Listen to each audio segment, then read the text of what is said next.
ലോകത്തിലെ തന്നെ ഏറ്റവും ഉയരം കൂടിയ ഫ്രെയിമാണ് ഈ ദുബായ് ഫ്രെയിം. 492 അടി അതിൻ്റെ ഹൈറ്റ് വരുന്നത്. അതിൻ്റെ മുകളിലൂടെയുള്ള സ്കൈ വാക്ക്, അതുപോലെ തന്നെ ഓൾഡ് ദുബായ്, ന്യൂ ദുബായ്, പണ്ടത്തെ അറബ് രാജ്യം എങ്ങനെയാണെന്ന് കാണിച്ചു തരുന്ന ഒരു കിടിലൻ മ്യൂസിയം.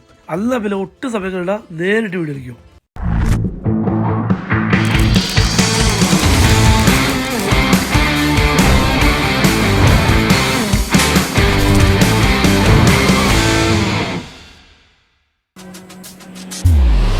അബുദാബിയിലെ കറക്കമൊക്കെ കഴിഞ്ഞ് നേരെ ദുബായിൽ വന്ന് ബസ്സിറങ്ങി. ഇനി ഇവിടുത്തെ ഒരു ടാക്സി എടുത്ത് നമ്മൾ നേരെ ദുബായ് ഫ്രെയിം കാണാൻ പോകണം. ഇന്ന് ലോകത്തിന് തന്നെ ഏറ്റവും ഉയരം കൂടിയൊരു ഫ്രെയിം ആട്ടോ. എന്നും ദുബായ് നമ്മളെല്ലാവരും അത്ഭുതപ്പെടുത്തും. എല്ലാ രാജ്യങ്ങളും വെച്ച് നോക്കുമ്പോൾ ദുബായ് എപ്പോഴും വ്യത്യസ്തമാക്കുന്നത് ഇങ്ങനത്തെ ഓരോ നിർമ്മിതികളാണ്. ദുബായിൽ തന്നെ അറിയപ്പെടുന്ന സബീൽ പാർക്കിലാട്ടോ ഈ ദുബായ് ഫ്രെയിം ഉള്ളത്. ടിക്കറ്റ് എടുക്കണം, ഒരു ചെറിയ എൻട്രി ഫീസൊക്കെ ഉണ്ട്. അത് കഴിഞ്ഞ് നമ്മൾ നേരെ ഫ്രെയിമിലേക്ക് നടന്നു പോകണം. പോകുന്ന വഴികളൊക്കെ കാണാൻ നല്ല ഭംഗിയാട്ടോ. ഒരു പാർക്കിൻ്റെ അതിരിക്കുന്ന കാരണം ഫുള്ള് ഗ്രീനറിയാണ്. നമ്മളങ്ങനെ ഫ്രെയിമിന് തൊട്ടടുത്തെത്തിട്ടോ. ലോകിൽ നിന്ന് കാണുന്നവരുടെ അടുത്തെത്തുമ്പോൾ അതിൻ്റെ ആ ഒരു സൈസ് നോക്കി. 492 അടി ഉയരവും 311 അടി വീതിയല്ലോ. ഇത് സ്മാരകമായിട്ടും മ്യൂസിയമായിട്ടും ഒബ്സർവേറ്ററി ആയിട്ടൊക്കെ ആയിട്ട് പ്രവർത്തിക്കണേ. ഫ്രെയിമിൻ്റെ ഫ്രണ്ടിൽ തന്നെ ചെറിയൊരു വാട്ടർ ഫൗണ്ടനൊക്കെ ഉള്ള കാരണം അവിടെ നിന്ന് ഫോട്ടോ എടുക്കുന്ന ആൾക്കാരുടെ തിക്ക് തിരക്കാൻ നമുക്ക് കാണാം. അത് കഴിഞ്ഞ് നമ്മൾ നേരെ അകത്തേക്ക് കയറിട്ടോ. അകത്ത് കയറുമ്പോൾ തന്നെ ലെഫ്റ്റ് സൈഡിൽ ഒരു ഫോട്ടോ സെക്ഷനൊക്കെ ഉണ്ട്. നമുക്ക് വേണമെങ്കിൽ ഫോട്ടോ എടുക്കാൻ പറ്റും. പക്ഷേ അത് തിരിച്ചിറങ്ങി വരുന്ന സമയത്ത് ആ ഫോട്ടോ സെലക്ട് നമുക്ക് അതിൽ ചെറിയ ഫീസ് കൊടുക്കണം. പിന്നെ നമ്മൾ നേരെ എൻ്റർ ആവുന്നത് മ്യൂസിയത്തിൻ്റെ അകത്തേക്ക് കേട്ടോ. മ്യൂസിയത്തിനകത്ത് കയറുമ്പോൾ തന്നെ father of Dubai Sheikh Rashid bin Saeed Al മക്തൂമിൻ്റെ ഒരു ഫോട്ടോ വെച്ചിട്ടുണ്ട്. അത് കഴിഞ്ഞപ്പോൾ അകത്തേക്ക് കയറുമ്പോൾ തന്നെ വാളുമ്പോൾ ഒരു 3D വീഡിയോ ഒക്കെ നമുക്ക് കാണിക്കും കേട്ടോ. പണ്ടത്തെ അറബ് രാജ്യത്തിലെ വീഡിയോസെല്ലാം മൊത്തം കാണിക്കുന്നത് ഡെസേർട്ടും അന്നത്തെ കാര്യങ്ങളൊക്കെയാണ്. അത് കഴിഞ്ഞിട്ടാണ് ശരിക്കും മ്യൂസിയത്തിനകത്തേക്ക് നമ്മൾ കയറി കേട്ടോ.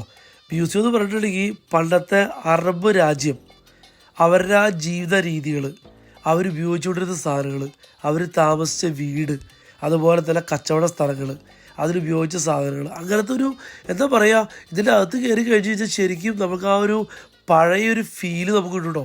അതുപോലെ തന്നെ അതിൻ്റെ അകത്ത് 3D അനിമേഷനായിട്ട് എല്ലാം കാണിക്കുന്നുണ്ട്. എല്ലാം കൊണ്ടുമില്ലേ ഒരു അടിപൊളി എക്സ്പീരിയൻസ് ആയിരിക്കും കേട്ടോ.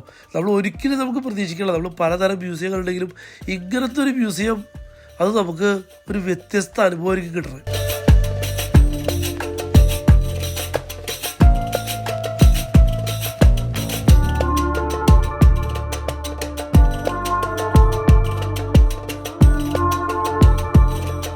കുറച്ച് നേരം മ്യൂസിയമൊക്കെ ചുറ്റിക്കറങ്ങി നടന്ന് കണ്ടിട്ട് നേരെ ലിഫ്റ്റ് വഴി മുകളിലേക്ക് പോകട്ടോ.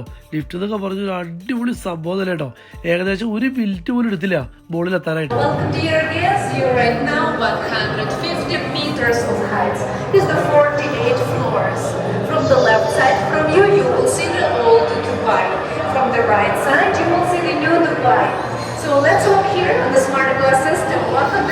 ലിഫ്റ്റിൽ നിന്ന് ഇറങ്ങിയപ്പോൾ തന്നെ അവരുടെ സ്റ്റാഫ് നമ്മൾ വെൽക്കം ചെയ്ത് നമ്മുടെ ഫ്രെയിമിനെ കുറിച്ച് ചെറിയതായിട്ടൊരു കുറേ ഐഡിയാസൊക്കെ തന്നു കേട്ടോ. ദുബായ് ഫ്രെയിമിലെ മുഖ്യ ആകർഷണം എന്ന് പറയുന്നത് ഈ സ്കൈ വാക്ക് കേട്ടോ. ട്രാൻസ്പെറൻറ്റ് ഗ്ലാസ്സാണ്. ആദ്യം നമുക്ക് നടക്കാനായിട്ട് ചെറിയൊരു പേടി വരും കേട്ടോ. ഞാൻ പേടിച്ച് നടന്നത്.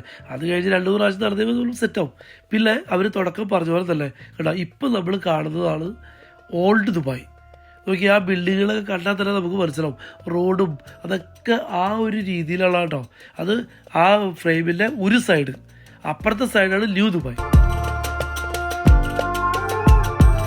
അതുപോലെ തന്നെ ഈ ഫ്രെയിമിൽ 2 സൈഡ് ഉണ്ടല്ലോ, 3 ലെയർ ലാമിനേറ്റഡ് ഗ്ലാസ് ഉപയോഗിച്ചിട്ടാണ് കേട്ടോ കവർ ചെയ്തതാണ്.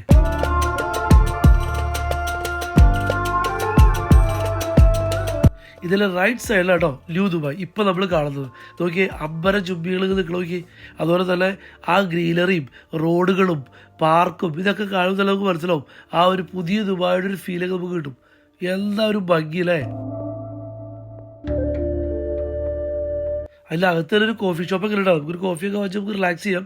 പിന്നെ ആ സ്കൈ വാക്ക് ഉണ്ടോ, നേരെ ഗ്ലാസ്സിൽ നിന്ന് നോക്കി കഴിഞ്ഞാൽ ബിൽഡിങ്ങിൻ്റെ ഫ്രെയിമിൻ്റെ ഫുൾ വ്യൂ നമുക്ക് കാണാൻ പറ്റും. അതുപോലെ അത്യാവശ്യം നല്ല തിരക്കുണ്ടായിരുന്നു കേട്ടോ. അതിൻ്റെ അകത്തുള്ള ഇൻറ്റീരിയറൊക്കെ കാണാനില്ലേ. ആ LED ലൈറ്റ് ഉള്ള മുകളിലത്തെ അതാട്ടോ ഏറ്റവും വലിയ അട്രാക്ഷൻ. അതിങ്ങനെ ഓരോ മിനിറ്റിലാണ് തോന്നും ഇങ്ങനെ ചേഞ്ച് ചെയ്തുകൊണ്ടേയിരിക്കും. കുറച്ച് ടൈം അവിടെ സ്പെൻഡ് ചെയ്തിട്ട് നമ്മൾ നേരെ താഴത്തേക്ക് വന്നു കേട്ടോ. അപ്പോൾ ആ ലിഫ്റ്റിനെ പ്രത്യേകിച്ചിട്ടുണ്ടെങ്കിൽ 2 സൈഡും, ഒരു സൈഡിൽ കൂടെ കയറുകയാണെങ്കിൽ ആ ഫ്രെയിമിൻ്റെ അപ്പുറം സൈഡിൽ കൂടെ താഴേക്ക് ഇറങ്ങുന്നത്. താഴെ എത്തിക്കഴിയുമ്പോൾ പിന്നെ നമ്മൾ എൻ്റർ ആവുന്നത് ഫ്യൂച്ചർ ഓഫ് ദുബായ് എന്ന് പറഞ്ഞൊരു സെക്ഷനിലേക്കാണ്. അതിൻ്റെ പ്രത്യേകിച്ചിട്ടുണ്ടെങ്കിൽ 50 വർഷത്തിന് ശേഷം ഫ്യൂച്ചർ ദുബായ് എങ്ങനെയായിരിക്കും എന്ന് കാണിച്ചു തരുന്ന ഒരുപാട് വിഷ്വൽ എഫക്ട്സുകളുണ്ട്. എന്തിനും ഭംഗിയെന്ന് അറിയാമോ.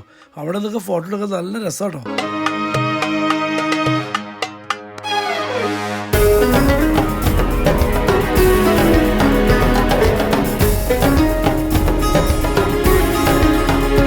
അതെല്ലാം കണ്ടു കഴിഞ്ഞ് നമ്മൾ ഈ എക്സ്കലേറ്റർ എടുത്ത് താഴത്തേക്ക് ഇറങ്ങുന്നത് ഒരു സൊവീനിയർ ഷോപ്പിലധികം.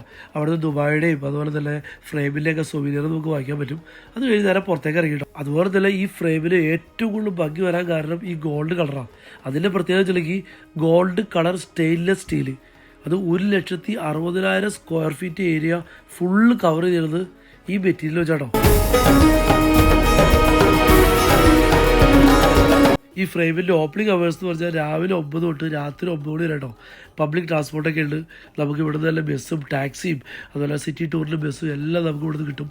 ടോയ്ലറ്റ് ഫെസിലിറ്റികൾ എല്ലാം കൊണ്ടും ഒരു കണ്ടിരിക്കേണ്ടതായ ദുബായിൽ വന്നു കഴിഞ്ഞാൽ നമ്മൾ ഒരു കാരണവശാലും മിസ് ചെയ്യരുത് ഈ ദുബായ് ഫ്രെയിം. അത്ര ഭംഗിയാണ്.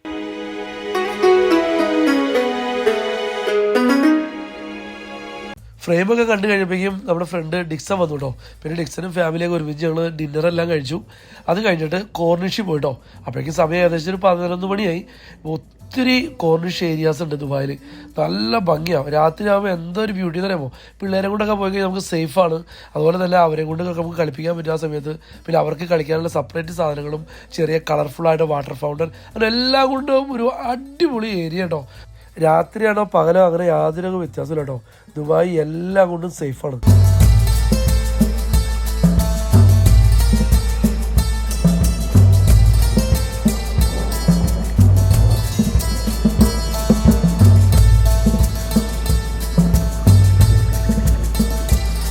ഏകദേശം 1 മണിക്കൂറത്തോളം ഞങ്ങളവിടെ ചുറ്റിക്കറങ്ങി നടന്ന് ജെഫ്രീനൊക്കെ അവിടെ കളിപ്പിച്ച് നേരെ തിരിച്ച് റൂമിലേക്ക് പോകട്ടോ. അപ്പോൾ ഇന്നത്തെ വീഡിയോ വെച്ച് വൈൻഡപ്പ് ചെയ്യാണ്. അപ്പോൾ വീഡിയോ ഒക്കെ എല്ലാവർക്കും ഇഷ്ടമായി വിചാരിക്കണം. ഇപ്പോൾ ദുബായ് ഷോപ്പിംഗ് ഫെസ്റ്റിവലൊക്കെ തുടങ്ങി കഴിഞ്ഞു. അപ്പോൾ ഇപ്പോൾ ഈ കാണിക്കുന്ന വീഡിയോനകത്തുള്ള മെയിൻ സ്പോട്ടുകൾ നിങ്ങൾ മിസ് ചെയ്യരുത്. നിങ്ങൾക്ക് അടിപൊളിയായിട്ട് എക്സ്പ്ലോർ ചെയ്യാൻ പറ്റിയ സ്ഥലങ്ങളാണ്. എന്നാൽ പിന്നെ നമുക്ക് അടുത്തൊരു പുതിയ വീഡിയോ കാണുന്നവരെ എല്ലാവർക്കും താങ്ക് യു സോ മച്ച്.